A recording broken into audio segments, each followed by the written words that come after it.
So, apparently, Monastery Icons no longer produces icons with Gandhi on them or Buddha. Remember how I said they're moving? They've been shifting? Okay, let's pull up Monastery Icons and look what they have. They have icons of Saint Therese and people like that. They're not Eastern Orthodox, nor are they done in the appropriate style.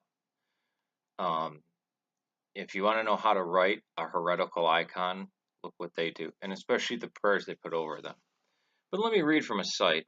I believe this is even from the Catholic Church. Back in the 1970s, Abbot Bishop George Burke showed up in Oklahoma City and founded a Hindu community. That community became quote-unquote Christian and changed its name to Holy Protection Old Catholic Benedictine Monastery of the Primitive Observance. In the early 1980s, the community, quote-unquote, converted to Orthodoxy and changed its name to Holy Protection Orthodox Monastery. A few years later, they decided to ally. They decided to. A few years later, they decided they were really Coptic Christians. Eventually, they left Oklahoma, moved to Nebraska, then California, where they formed the Light of Christ Monastery at 1482 Rango Way, Barago Springs, California. Light of Christ Monastery. It is the organization behind Monastery Icons. The Sacred Arts Foundation acquired Monastery Icons in 2004. This wouldn't seem odd, except that the Sacred Arts Foundation, the exact California address as a Light of Christ Monastery Icons, and as you will see below, the Atma Iyoti Ashram. Take these off.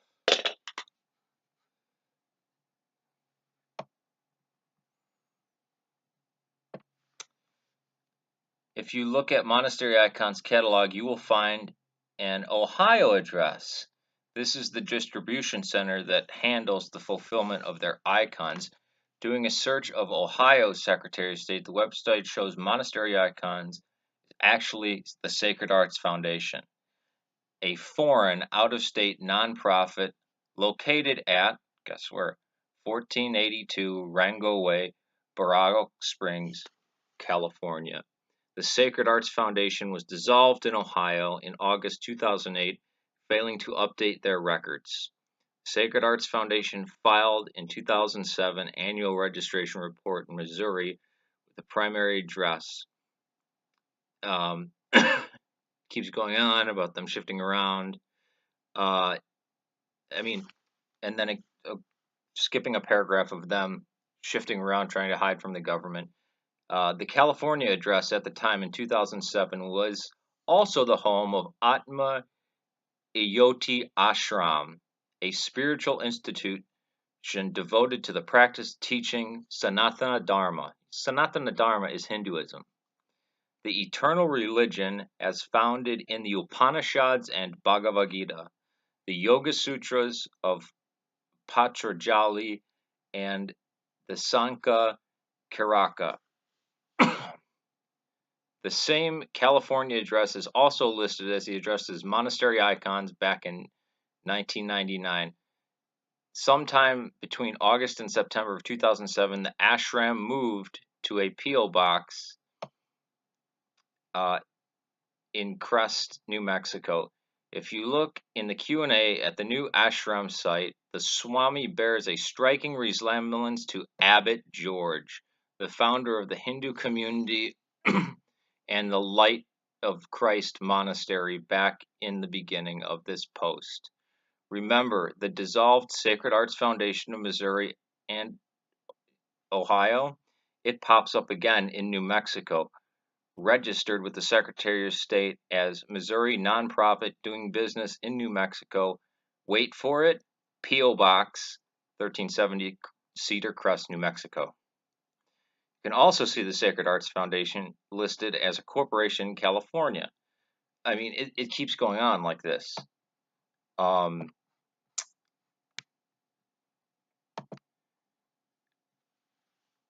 They started out as an ashram and never changed. Then they switched to Old Rite Roman Catholicism, then Eastern Orthodoxy, then they pretended to be Coptic Orthodox. The whole time being a Hindu ashram teaching the Upanishads. And what they do over the icons, like say this was a fully completed icon, they will bless it with the names of Hindu gods. We believe those to be demons.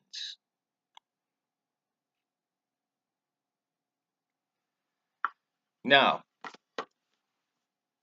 Soldier of Truth, or truth be told, truth be told, you say you find no better place to buy icons from and that they're perfectly fine. See, this is why it's bad just to be contrarian, because when somebody says stay away from this heretical place, and you say, fuck that guy, he used to be a communist and Satanist, I fucking hate him, even though he's a communicant at the Eastern Orthodox Church and goes to confession twice a month. Just because you hate me, don't misdirect people to a frigging Hindu cult that's an ashram that's actually pretending to be Christian. And there are Catholics and Orthodox that buy icons from them and put them in their home. And they are heretical. They're not written in the accordance of the canons of the church. Not to mention, how can they be Orthodox when they have modern Roman Catholic saints? If you called them up and you asked them they don't have icons of Gandhi, well, they lied to the federal government and state government about 8 times just in that paragraph. They changed their name. They changed the outward appearance of their religion at least 7 times. They've lied to the Coptic Church. They've lied to the Eastern Orthodox Church. They've lied to the Roman Catholic Church. And what was his name? Abbot Bishop and the Swami are one and the same person. So, like a cult, they have shell companies and everything, and claim to be here and there and here and there, so they don't have to pay taxes. So they're swindling people, they're swindling the state, and they're selling icons that they've devoted. They've done ceremonies offering them to the various Hindu gods. I'll put the link in the description, and I'll put the link to Monastery icons in the description of this video too. And you tell me, any Orthodox out there will instantly see, whoa, that's not how an icon should look. And why do they have modern Roman Catholic icons? The only Western icon we accept after the schism is this one, the Virgin of Guadalupe. That's it. And maybe St. Francis, just for Theolegomena. Peace to you.